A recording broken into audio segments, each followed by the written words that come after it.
वस्तुओं का अध्ययन करने के लिए हमें मन की आवश्यकता है, मन को भी पदार्थ जन सत्ता मानते हैं। तो माइंड के बिना हम कैसे कार्य कर सकते, कैसे हम पदार्थों का अध्ययन कर सकते हैं। इसलिए इन्होंने तर्क दिया है कि क्या है, वस्तु जगत सत्य है, उसके साथ ही मन भी हमारा एक पदार्थ स्वरूप है, जिसके माध्यम से हम इन पदार्थों का अध्ययन करते हैं, हम ब्रह्मांड का अध्ययन करते हैं, हम प्रत्यक्ष चीजों का अध्ययन करते हैं, जिसके द्वारा हम ज्ञानेंद्रियों का प्रयोग करते हैं। ठीक है, इसलिए इसको भी पदार्थ जन सत्ता मानते हैं। अगला आता है अवयववादी।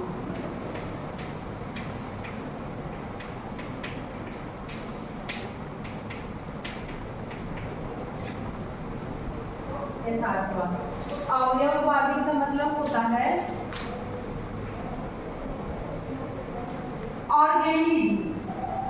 ऑर्गेनिज्म जो रियलिज्म विचारधारा था, इनका मानना था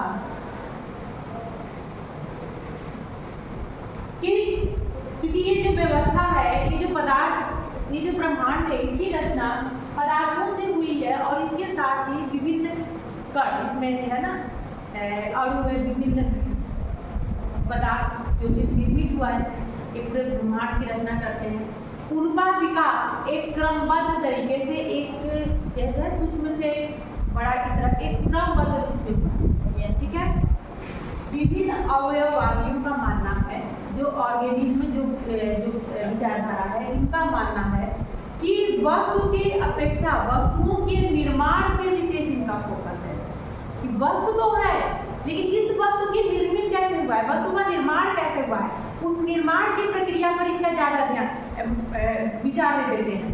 और किसी भी वस्तु की प्रक्रिया ऐसे नहीं होती, एक क्रमबद्ध रूप से, एक निर्मित, एक कह सकते हैं ना, नियमित रूप से होती है। ठीक है, तो यह वस्तु जगत से ज्यादा इंपॉर्टेंट किसको देते हैं,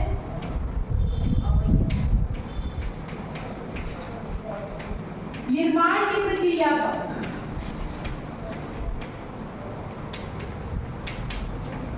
और इसको कहते हैं कि क्रमबद्ध रूप से, एक नियमित क्रमबद्ध रूप से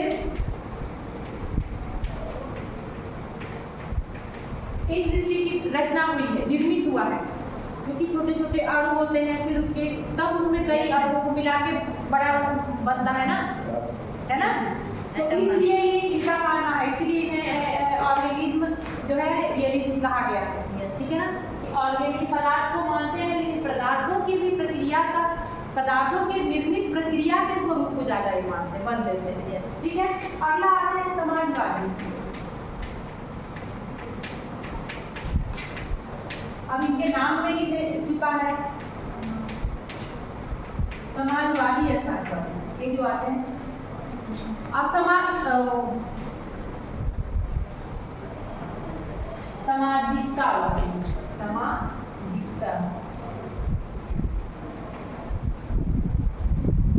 अब एक बात समझ जाइएगा, जीवन को अभी हमने पढ़ा है सामाजिकता है, दूसरे लाइए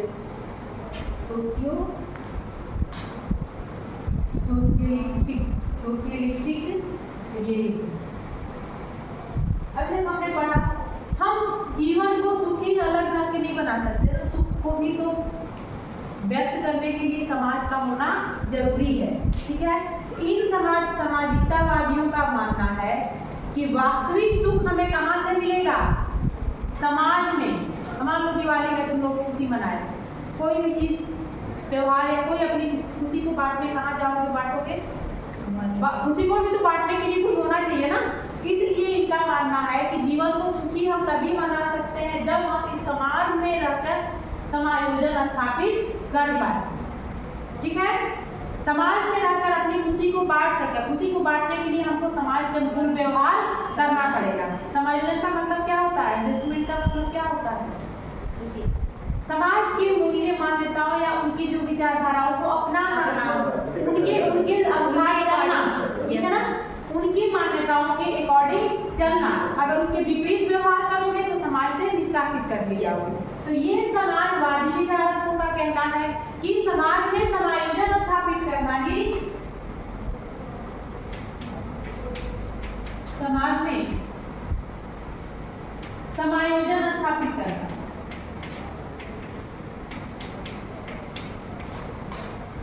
करना ही असली वास्तविक सुख है।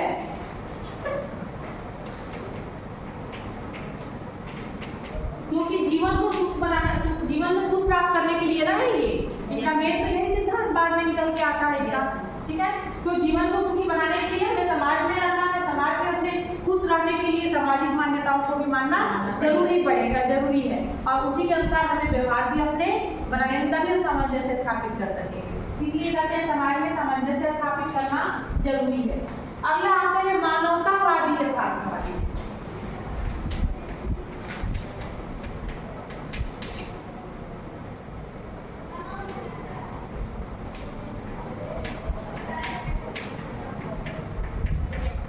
मानवतावादी यथार्थवादी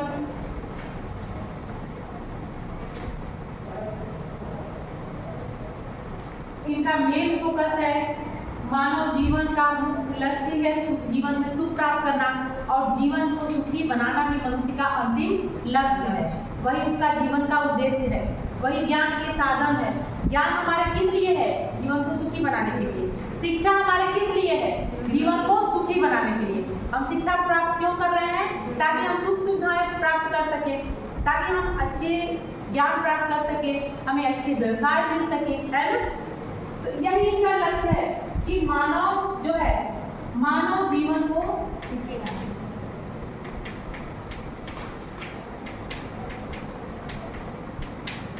सुखी संपन्न बनाना, ठीक है ना, सुख सुविधाओं से युक्त होना। एक कहते हैं और लास्ट आते हैं ज्ञानेंद्रिय यथार्थवादी। ज्ञानेंद्रिय यथार्थवादी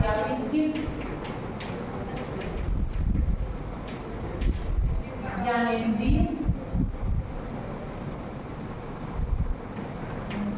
यथार्थवादी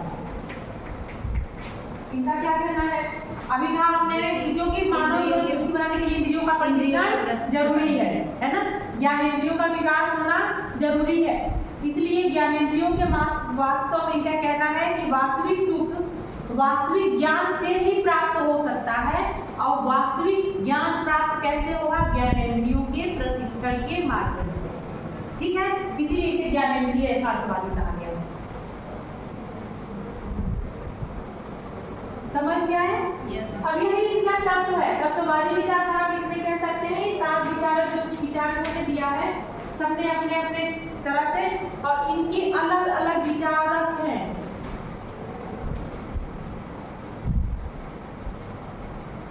जैसे मानवतावादी विचारक में है इरेमसन, लिख लीजिएगा, इरेमसन मानवतावादी विचारक है।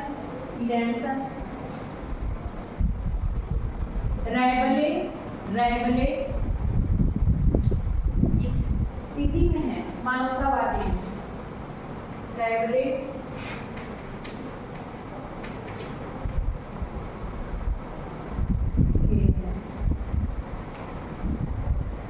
अनेक विचारक है। इसलिए यथार्थवादी विचारकों का भी नाम भी आपको पता होना चाहिए। रैबले, मिल्टन, हाँ मिल्टन इसी में, हाँ मिल्टन, और अभी इरेमसन हमने लिखवाया है। यस इरेमसन मानवतावादी विचारक है। सामाजिक यथार्थवादी के हैं लॉर्ड मार्टेन और लॉर्ड मार्टेन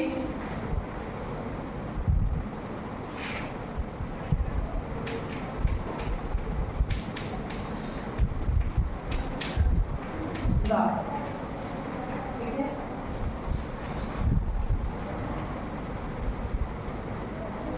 ज्ञानेंद्रिय विचारधारा के हैं मूल कास्टर, बेकन,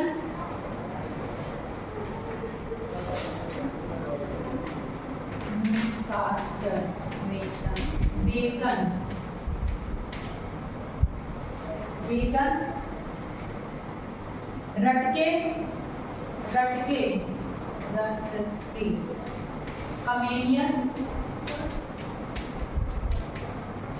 कमेनियस,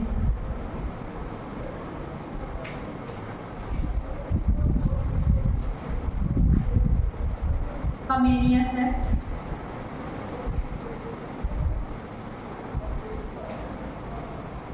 हो गया। कुछ विचारकों के नाम भी आप, जैसे अरस्तु को हमने बताया था, लॉक आते हैं, कमेनियस आते हैं, इरेंसन आते हैं, राइली आते हैं, डटके आते हैं। ये सारे विचारक सारे क्या है, यथार्थवादी विचारधारा को मानने वाले हैं, यथार्थवादी विचारक हैं। अब हम चलते हैं शिक्षा की तरफ, ठीक है। यथार्थवादी विचारधारा के अनुसार अब शिक्षा, यहाँ तक हो गया, समझ में आ गया आप लोगों को? इसको हटाएं।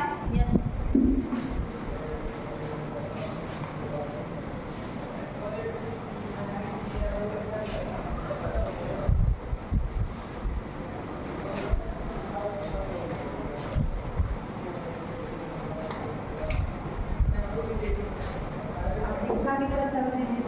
यथार्थवादी विचारधारा के अनुसार शिक्षा का मीनिंग क्या है?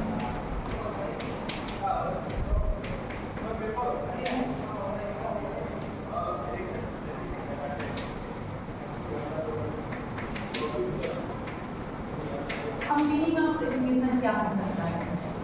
अरस्तु के एक विचार आता है, शिक्षक उन्होंने डिफिनेशन दिया था अरस्तु ने, स्वस्थ शरीर में स्वस्थ मस्तिष्क का निर्माण ही शिक्षा है, कहते हैं ना? यस।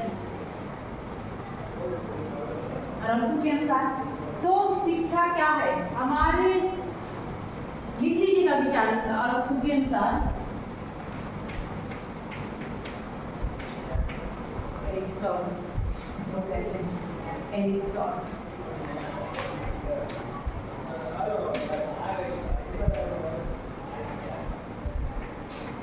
स्वस्थ शरीर में डिफिनेशन लिख नहीं रहे हैं, आप लिख लीजिए। स्वस्थ शरीर में स्वस्थ मस्तिष्क का निर्माण ही शिक्षा है।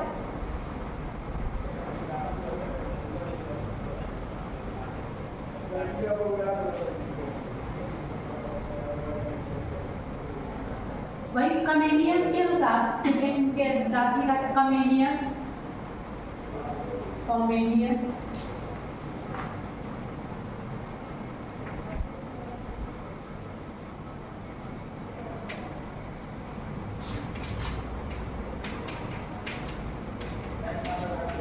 और इसके अनुसार सामाजिक एवं वैयक्तिक इसी को तो शिक्षा कहा इन्होंने। तो इनके अनुसार यथार्थवादी शिक्षा का अर्थ बताते हैं। आपने कोटेशन लिखा, अब लिखिएगा यथार्थवादी शिक्षा का उद्देश्य है, यथार्थवादी शिक्षा का उद्देश्य है कि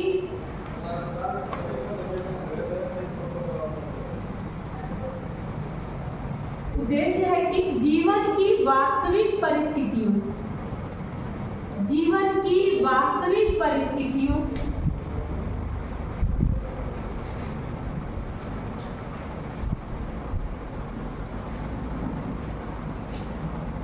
और आवश्यकताओं से परिचित होकर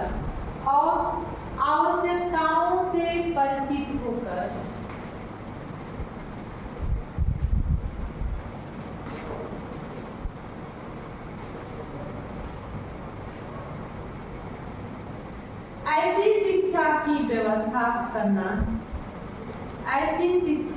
व्यवस्था करना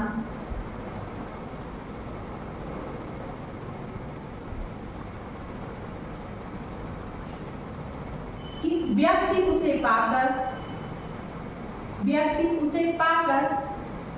अपने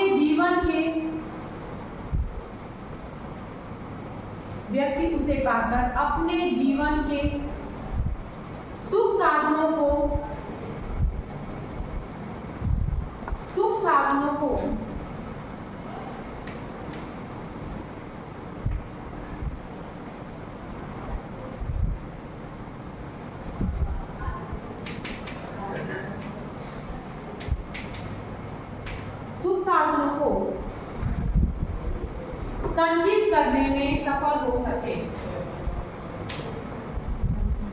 संचित करने में सफल हो सके।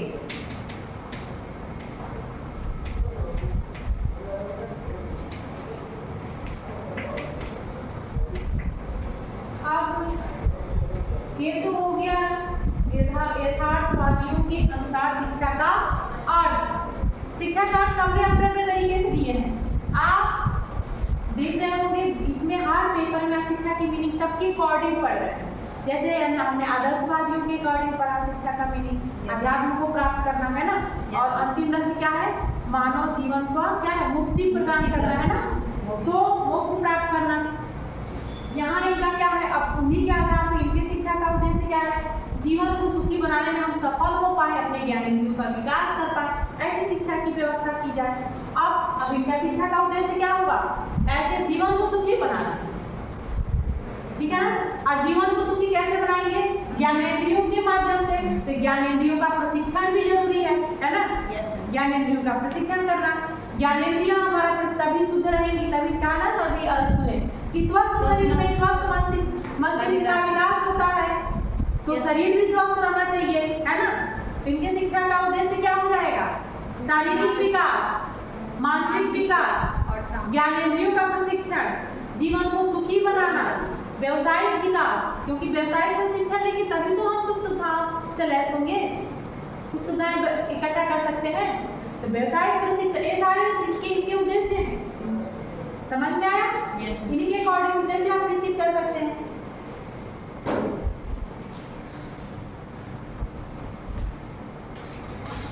उद्देश्य में पहला शारीरिक विकास,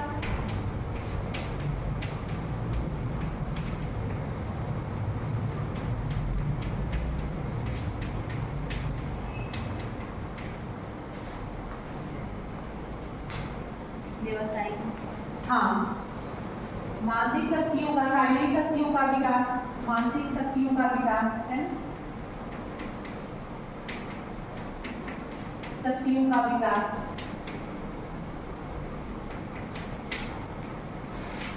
व्यवसायिक विकास, व्यवसायिक शक्तियों का विकास, इंद्रियों को प्रशिक्षण, इंद्रियों का प्रशिक्षण,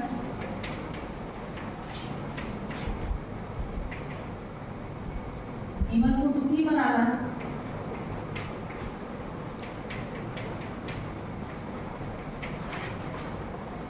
एक और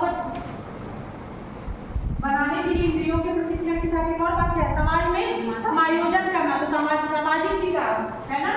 अब इसी के आधार पे आपका सामाजिक विकास हो जाएगा।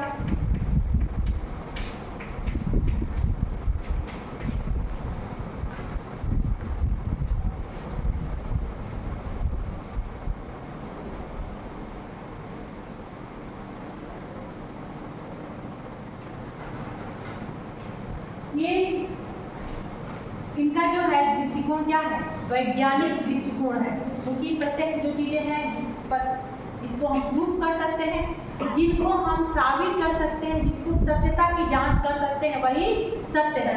विज्ञान भी तो यही कहता है, साइंस यही कहता है ना, कि जिसका जो है प्रत्यक्ष हो, जिसका प्रमाण हो, है ना, जिसकी वैधता हो, जिसकी वैलिडिटी हो, जो मान्य हो, जो तर्क सिद्ध हो, वही सत्य। विज्ञान उसी को मानता है, इन्होंने इनके अंदर भी तो वही है, भौतिक चीजों को ही मानते हैं। तो क्या है, वैज्ञानिक दृष्टिकोण का विकास,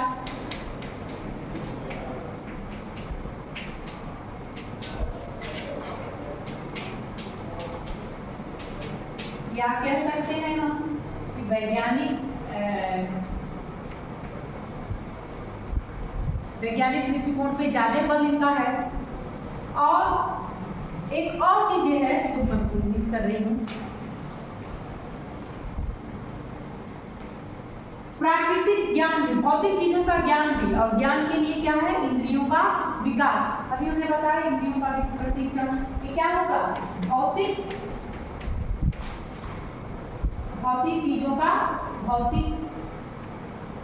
चीजों का ज्ञान,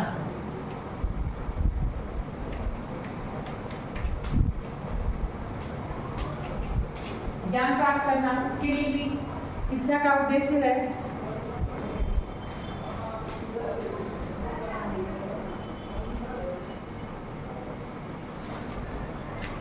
सामाजिक विकास, सामाजिक ज्ञान, समाज में समायोजन स्थापित करने का। मेन इनका जो है जीवन को सुखी बनाने के लिए इंद्रियों का प्रशिक्षण जरूरी है, शारीरिक विकास जरूरी है, मानसिक शक्तियों का विकास जरूरी है, व्यवसायिक प्रशिक्षण लेना जरूरी है, समाज में समायोजन स्थापित करना जरूरी है, सामाजिक विकास जरूरी है ना। सारी वैज्ञानिक दृष्टिकोणों को विकास करना, क्योंकि हम वैज्ञानिक क्रम देख रहे हैं, सत्यता के अनुसार हम चीजों का ज्ञान अर्जित कर रहे हैं। ये सारे इनके शिक्षा के उद्देश्य हो गए। समझ में आ गया? शिक्षा के उद्देश्य यहाँ तक खत्म होता है। अब इनके आधार पे अब हम करिकुलम की तरफ चलते हैं। यहाँ तक आया, ये है शिक्षा की यथार्थवादियों के ने एजुकेशन का मीनिंग क्या दिया था, उसका कॉन्सेप्ट हो गया, और उसका इन्होंने क्या उद्देश्य क्या बताया। अगला हम करिकुलम की तरफ चलते हैं। शिक्षा में यथार्थवादियों ने रियलिज्म जो फिलॉसफी है, रियलिज्म में जो फिलॉसफी है वेस्टर्न फिलॉसफी का, उन्होंने पाठ्यक्रम के बारे में क्या कहा, करिकुलम के बारे में क्या कहा। अब इन्हीं के आधार पे अभी आपने देखा ना कि शिक्षा के उद्देश्य क्या निश्चित कर रहे हैं, इंद्रियों का प्रशिक्षण। अब इसमें पाठ्यक्रम में क्या होगा, करके सीखना, अनुभव से सीखना, है ना, वैज्ञानिक विषयों का अध्ययन, मानसिक और तार्किक शक्तियों का अध्ययन, प्रत्यक्ष ज्ञान को सत्य मानते हैं, है ना। तो इनमें ईश्वर की आराधना, इनमें आध्यात्मिकता, इस तरह का कोई भी कॉन्सेप्ट नहीं है। इनके पाठ्यक्रम में भी क्या है, वैज्ञानिक विषय आ जाते हैं। इनके पाठ्यक्रम में वैज्ञानिक विषय आएंगे।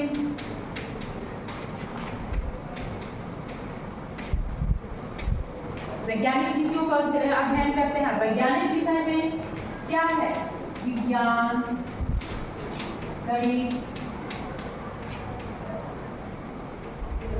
भौतिक, मानव शास्त्र, अनेक विषय, जो भी वैज्ञानिक जो विषय जिसे हम अध्ययन कर सकते हैं, जिसकी सत्यता हो। यथार्थवादी विचारधारा में एक बात करते हैं, अभी हमने पढ़ा था ना, अभी जब शिक्षक हम पढ़े, जैसे आदर्शवादी क्या थे, उसमें इस विचारधारा में शिक्षक ही प्रमुख था ना। यस, शिक्षक ही प्रमुख है। शिक्षक अपने अनुसार शिक्षण विधियां छात्रों पर लागू करता है ना। यहाँ पे क्या है, इनकी विचारधारा के अनुसार शिक्षक का स्थान तो है, लेकिन वो प्रमुख नहीं है। शिक्षक को अध्ययन कराना है, शिक्षक को बच्चों को ज्ञान देना है, लेकिन किसके आधार पे, बच्चों की क्षमताओं की, उनकी शक्तियों की, उनकी रुचियों की, उनके अनुसार अध्ययन कराना है, उनके अनुसार उनका विकास करना है। यहाँ पे बच्चों को भी ध्यान में रखा जा रहा है। समझ में आ रहा है? तो यहाँ क्या हो जाएगा, मनोवैज्ञानिक विधियों का प्रयोग करके अध्ययन कराना है। तो शिक्षण में क्या है, मनोवैज्ञानिक विधियों का,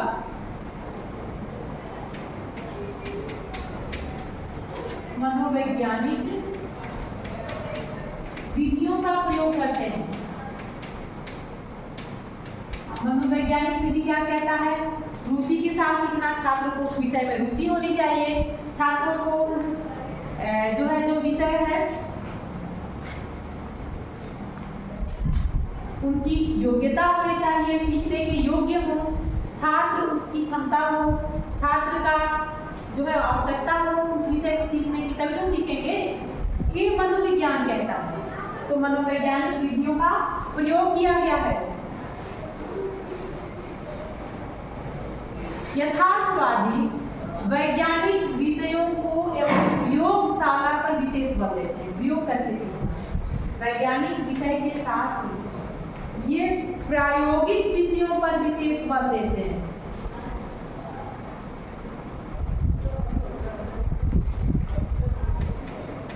व्यावसायिक एवं प्रायोगिक विषय,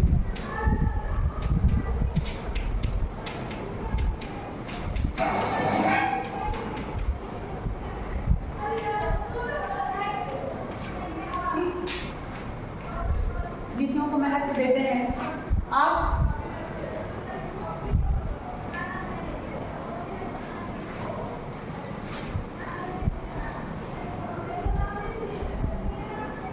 इसके साथ ही ये मानवीय जीवन से संबंधित विषयों को भी लेते हैं। मानवीय जीवन से संबंधित जैसे मानव संबंध, सामाजिक विषय, इतिहास, भूगोल, है ना, और क्या है, इकोनॉमिक्स, अर्थव्यवस्था, आर्थिक व्यवस्था, ये सारे विषयों को भी ये महत्व देते हैं। यानी सामाजिक विषयों, क्योंकि सामाजिक विषयों के अध्ययन यथार्थवादी विचारधारा के अनुसार एक बात कहते हैं कि हम किसी भी एक विषय को एक अलग पढ़ा के नहीं, क्योंकि व्यवहारिक रूप देते हैं ना, तो एक यूनिट में पढ़ाया जाए, यानी सहसंबंध विधि का प्रयोग करते हैं। यानी एक चीज बताने के लिए हमें उससे जुड़े अन्य चीजों का भी प्रयोग किया जाए, सहयोग लिया जाए, ठीक है, एक विषय बताने में, तो सहसंबंध विधि का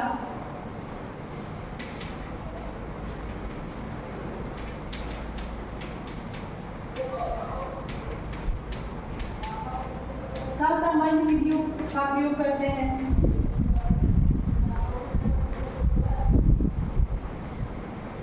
अगर आपसे एक क्वेश्चन पूछा जाए, लिख लीजिए कि आप लिख रहे थे, नोट कर रहे हैं, कुछ नहीं, पूछा जाए कि पहली बार शिक्षा में कौन सा ऐसा वाद है जो पहली बार शिक्षा में शिक्षण सहायक सामग्री का प्रयोग करता है, तो कौन है? यथार्थवाद, रियलिज्म जो है पहली बार ये प्रयोग करते हैं कि बच्चों को पढ़ाने के लिए शिक्षण सहायक सामग्री प्रयोग किया जाए, उससे सब, ताकि बच्चों का जो है ज्ञान और बेहतर हो सके, बच्चे अपने उसमें रुचि से सीख सके। तो शिक्षण सहायक सामग्री का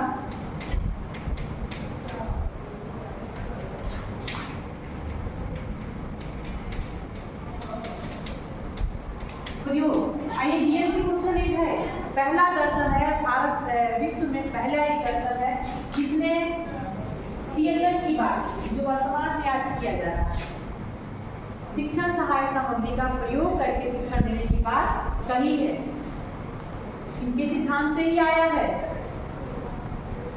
और श्रव्य दृश्य सामग्री जिसको कह सकते हैं, है ना, ऑडियो विजुअल एड्स, है ना, श्रव्य दृश्य सामग्री, श्रव्य दृश्य सामग्री का कंसेप्ट इन्होंने ही दिया था, इन्होंने ही इसके बारे में कहा था कि इसके सहायता से शिक्षण कराई जाए।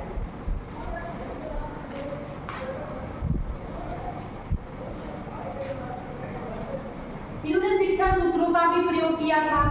शिक्षण विद्या में भ्रमण विधि, विधि हम पढ़ाएंगे, अनुभव आधारित विधियां, जिसको कार्य करके सीखना, है ना, अवलोकन विधि, मतलब जो चीजें हम क्रिया पर आधारित हो, उन विधियों को इन्होंने प्रयोग किया था। इसलिए मनोवैज्ञानिक विधियों का प्रयोग ज्यादा किया है पाठ्यक्रम में। एक चीज और इनका है, पहला ऐसा दर्शन है जिसने को एजुकेशन का, आदर्शवादी क्या करते हैं, सह शिक्षा का समर्थन नहीं करते हैं, अभी पढ़ा आपने पिछला चैप्टर, ये क्या कहते हैं, सह शिक्षा का समर्थन करते हैं, यानी कि को एजुकेशन के पक्ष में ये है, क्योंकि प्राकृतिक चीजें जो नेचुरल जैसा है उस चीज को वैसे ही बताया जाए। अब प्रकृति सिर्फ एक से नहीं चलती, नेचुरल है भाई, मेल फीमेल दोनों सृष्टि की रचना दोनों ही ब्रह्मांड में है, तो दोनों को एक साथ क्यों नहीं पढ़ाया जाए, ठीक है। इसके साथ एक चीज और ये बताते हैं कि यौन शिक्षा भी दी जाए, शिक्षा में यौन शिक्षा भी प्रदान की जाए।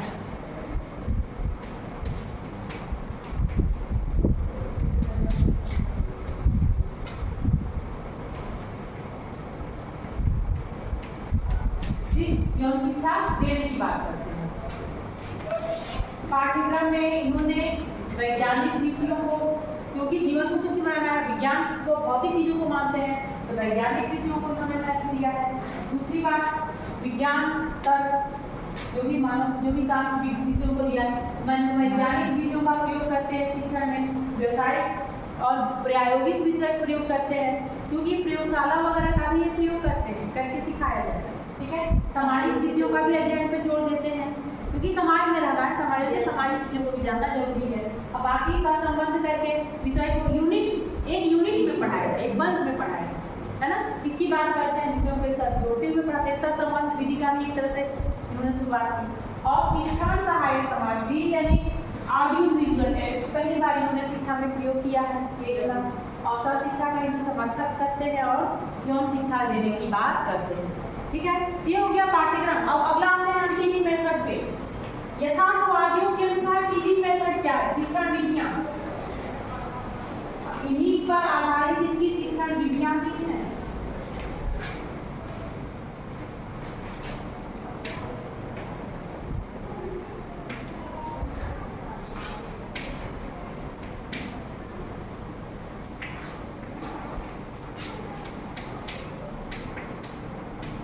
शिक्षण विधियां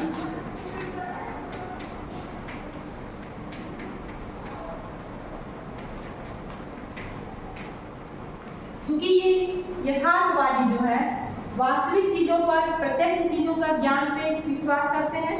इनका पहला प्रयोगशाला विधि, प्रयोग करके सिखाया जाए, प्रयोग करके सिखाया जाए, प्रयोग विधि या कह सकते हैं प्रयोगशाला विधि।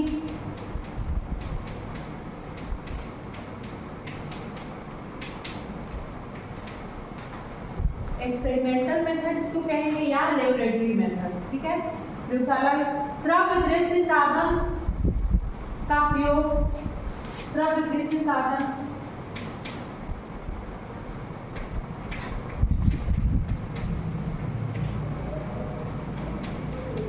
ये भी विधि आता है। श्रव्य दृश्य सामग्री के माध्यम से पढ़ाया जाए, ऑडियो विजुअल एड्स के माध्यम से मेथड भी आता है, पढ़ाया जाए। कार्यशाला विधि, वर्कशॉप मेथड, कार्यशाला विधि,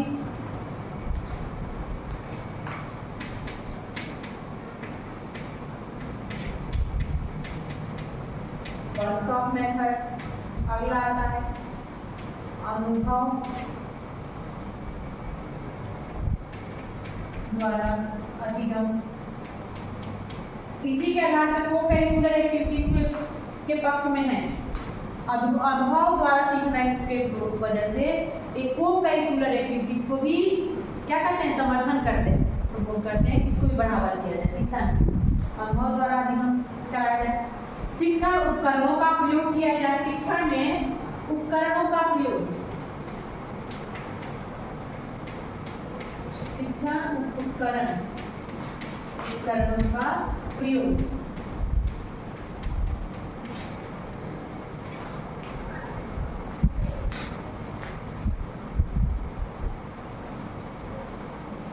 वास्तुनिष्ठ एवं वैज्ञानिक विधियों पर बल देते हैं।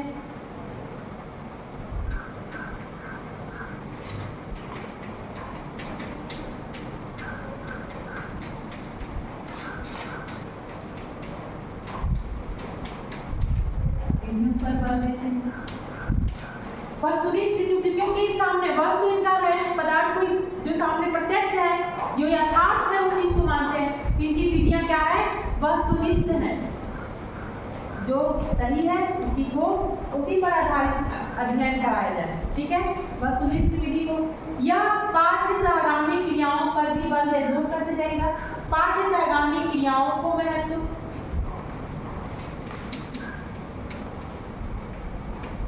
पाठ्य सहगामी क्रियाओं भी हमने बताया था, क्रियाओं को महत्व देते हैं।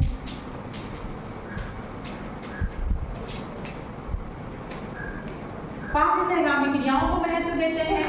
यह आगमन निगमन विधियों को भी, आगमन निगमन विधि का भी के भी पक्ष में है, जिसके जन्मदाता अरस्तु कहे गए हैं। आगमन निगमन विधि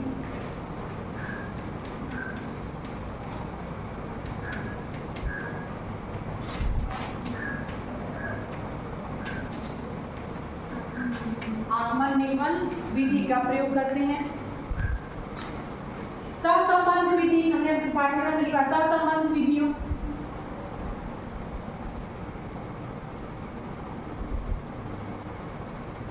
सहसंबंध विधि का प्रयोग रटने का विरोध करते हैं। प्रत्येक चीजों को सिखाया जाए, सामने बच्चों को सिखाया जाए, जिससे बच्चा मानसिक रूप से सीख सके। रटने का विरोध करते हैं, रटने की बजाय सीखने पर बल दिया जाए, अधिगम कराई जाए। और अधिगम करने के लिए क्या होगा? मानसिक तत्परता जरूरी है, तभी तो लर्निंग हो पाएगा। जब बच्चा तत्पर रहेगा तभी तो सीख पाएगा। यहाँ इन्होंने पहली बात रटने की बजाय अधिगम कराने पर जोर दिया है, करके सीखने को महत्व देते हैं। शिक्षा में मातृभाषा के माध्यम से शिक्षा दी जाए, जिससे बच्चा सीख सके।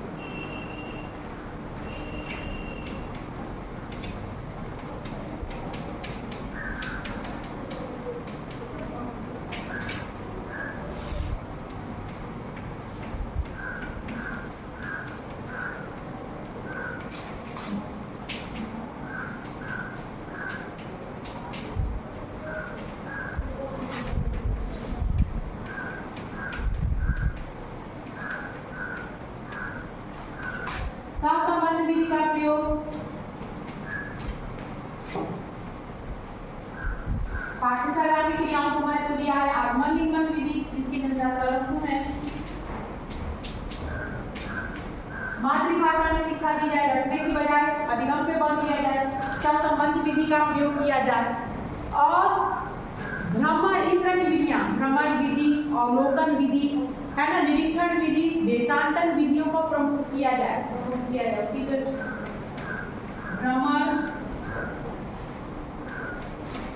भ्रमण विधि, इसको देशांतन विधि भी कहते हैं। विधि क्या? अवलोकन विधि, इसको देख के बच्चा स्वयं सीख सके, है ना। अनुभव आधारित विधियों पर बल देते हैं, अनुभव आधारित विधियां।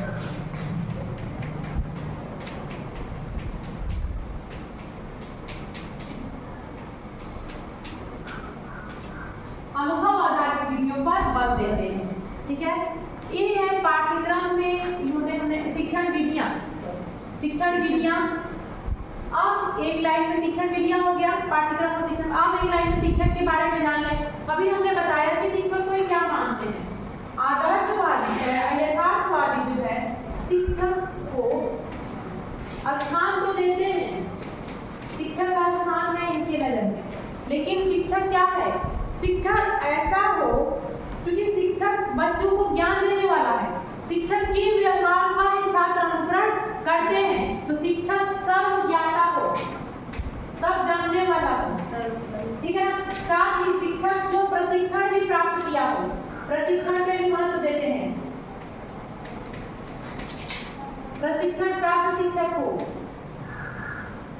क्यों? तभी तो सिखा पाएगा, सारी चीजें करा पाएगा, तो प्रशिक्षण लिया हो।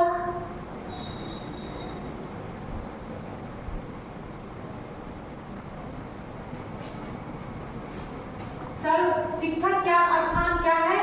सामान्य है।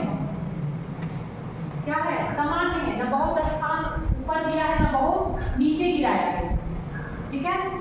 क्योंकि प्रकृतिवादी क्या करते हैं, वहां तो शिक्षक का कोई महत्व नहीं देते हैं कि प्रकृति के माध्यम से ही बच्चा सीखे, ठीक है।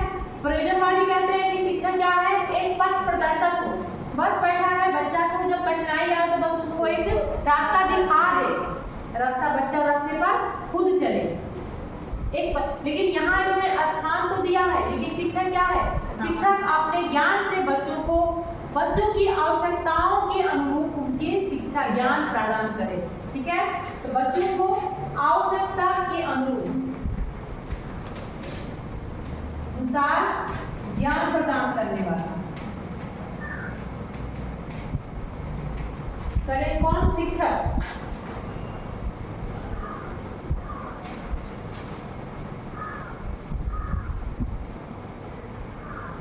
और इसीलिए कहा इन्होंने कि प्रत्येक शिक्षक को अपने छात्रों के बारे में ज्ञान होना जरूरी है, तभी उसके मानसिक स्तर को समझ पाएगा, है ना। तो प्रत्येक शिक्षक को क्या है? छात्रों के बारे में ज्ञान होना जरूरी है।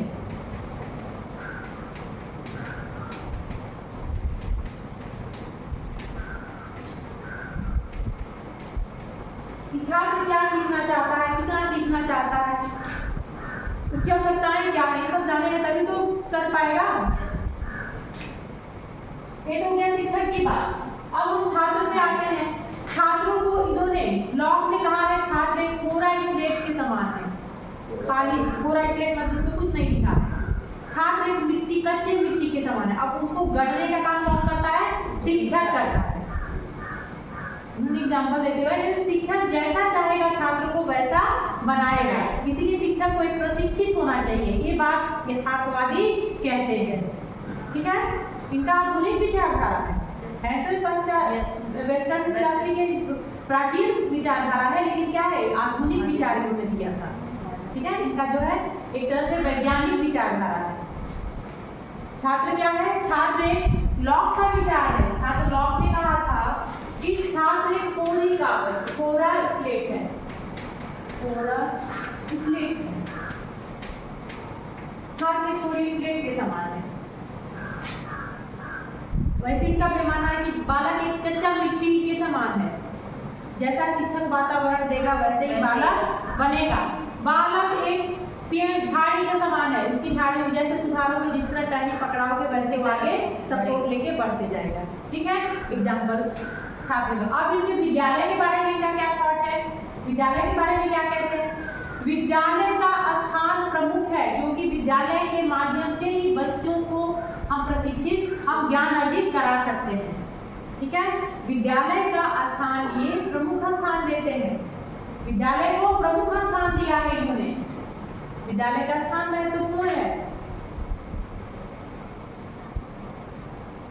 क्योंकि विद्यालय के माध्यम से हम बच्चों को ज्ञान अर्जित करा सकते हैं। एक बात और इन्होंने कहा है, विद्यालय एक प्रकार का ना हो, भिन्न भिन्न प्रकार के हो, हर तरह के, जिसमें हर तरह के प्रशिक्षण के लिए अलग अलग विद्यालय हो सकते हैं। ठीक है, इनका कहना है कि विद्यालय भी अनेक प्रकार के हों, हर तरह का प्रशिक्षण कराया जाए।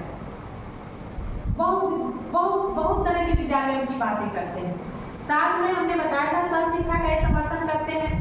विद्यालय में क्या हो, को एजुकेशन की व्यवस्था हो, बच्चों को दोनों को एक साथ, मेल फीमेल दोनों को एक साथ पढ़ाया जाए, शिक्षा अर्जित कराया जाए। ठीक है, और यौन शिक्षा का भी प्रबंध विद्यालय के माध्यम से किया जाए।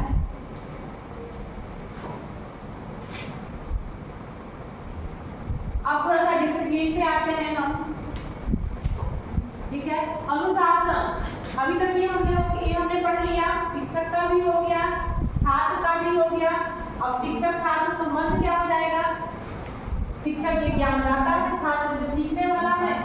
ठीक है, पथ प्रदर्शक कह सकते हैं, या उसको उसके व्यक्तित्व को बनाने वाला कह सकते हैं, उसको प्रशिक्षित करने वाला कह सकते हैं, उसको ज्ञान देने वाला कह सकते हैं। अब हम अगला आते हैं अनुशासन पे।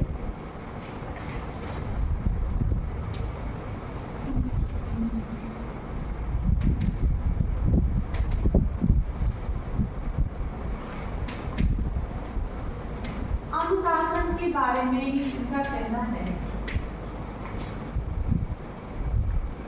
यह वस्तुनिष्ठ अनुशासन पे बल देते हैं। वस्तुनिष्ठ अनुशासन, जो प्रत्यक्ष अनुशासन हो, क्योंकि विद्यालय व्यवस्था का समर्थन करते हैं, विद्यालय में वस्तुनिष्ठ अनुशासन होना जरूरी है।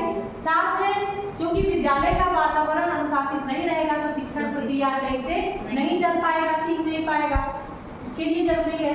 छात्र जो है इंद्रियों को ऐसे प्रशिक्षित किया जाए, कहा ना इंद्रियों के प्रशिक्षण पे बल देते हैं, इंद्रियों को ऐसे प्रशिक्षण दिया जाए जिससे छात्र स्वयं भी क्या हो, अनुशासित हो सके। इसीलिए ये प्रभावात्मक अनुशासन पे बल देते। प्रभावात्मक अनुशासन कहाँ होता है?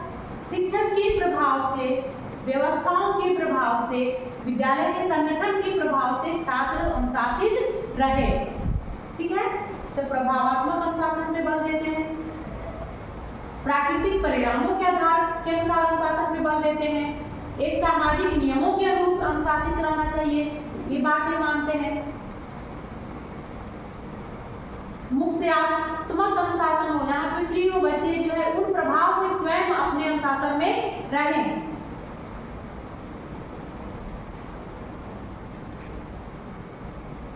प्रेम और सहानुभूति के अनुसार शिक्षक पढ़ाएगा, छात्र स्वयं उससे उनके प्रेम और सहानुभूति और सम्मान करेंगे और अनुशासित रहेंगे। इस तरह से इनका अनुशासन जो है प्रभावात्मक है, मुक्त्यात्मक कह सकते हैं। इसमें क्या है, ना ये बहुत कठोर है ना बहुत लचीला है। प्रकृतिवादियों की तरफ छोड़ नहीं देते हैं कि उसमें प्रकृति उसको अनुशासित कर दे, ऐसा नहीं है। ये कहते हैं कि एक ऐसा प्रभाव हो विद्यालय का, विद्यालय संगठन ऐसा हो जहाँ पे छात्र स्वयं अनुशासन में रहे। ठीक है, ये बात करते हैं।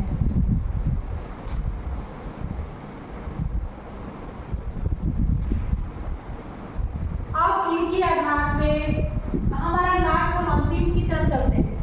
हमारा अंतिम पड़ाव आ गया, इनका मूल्यांकन करते हैं कि यथार्थवादियों का शिक्षा में क्या देन है।